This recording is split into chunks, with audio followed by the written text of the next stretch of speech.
Le CIMBI a pour objectif la protection contre les risques d'inondation ainsi que la préservation des milieux naturels, le tout dans une démarche de suivi environnemental. On ne réalise plus les travaux hydrauliques comme on les réalisait il y a 30 ans. On va permettre à la rivière de valoriser les espaces environnementaux et favoriser la biodiversité.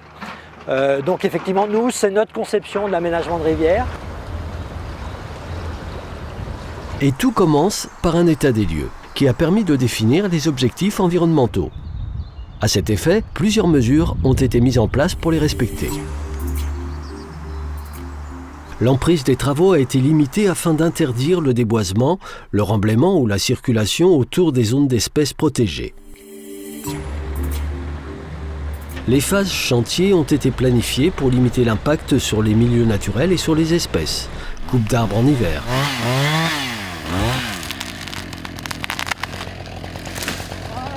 Respect de la période de frai des poissons lors des chantiers près des confluences, des périodes de nidification et de reproduction.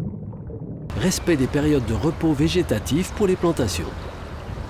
On ne peut pas travailler évidemment toute l'année puisqu'il faut travailler en période de repos végétatif.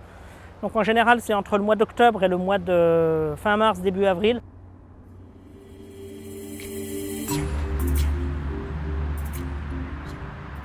Lors de renaturation de sites, les plantes choisies sont présentes à l'état naturel dans la région biogéographique du projet. Cette mesure permet de limiter la pollution génétique ou l'importation de nouvelles espèces envahissantes. Récolter des plantes dans le secteur du Grésivaudan, donc on n'a pas été chercher des plantes de pépinière qui venaient du bassin du Rhin ou du Danube, on a fait entièrement nos récoltes sur le secteur.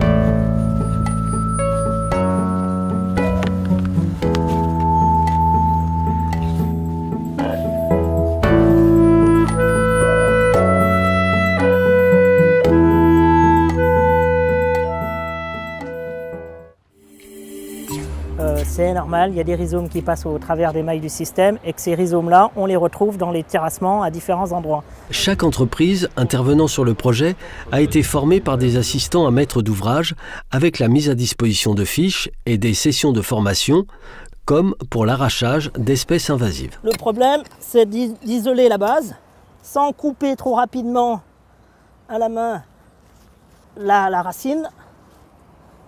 Globalement, déjà, le fait d'enlever toute cette partie-là, la plante, elle est déjà plus que affaiblie. Les assistants à maître d'ouvrage participent également aux opérations importantes comme le démantèlement des terriers de castor ou la transplantation d'espèces protégées. Une convention de recherche a même été établie pour certaines d'entre elles comme le TIFA minima. Les objectifs de protection des inondations, mais aussi de protection des milieux. Et on a un objectif, ici, on a aussi ici un croisement entre donc, cette partie très appliquée de gestion et la recherche qui permet concrètement sur le terrain d'améliorer les pratiques de restauration. À l'issue de la phase de chantier, un suivi post-travaux permet de vérifier l'atteinte des cibles fixées. Sur l'Isère et la Romanche, 25 protocoles de suivi ont été élaborés pour répondre à ces objectifs.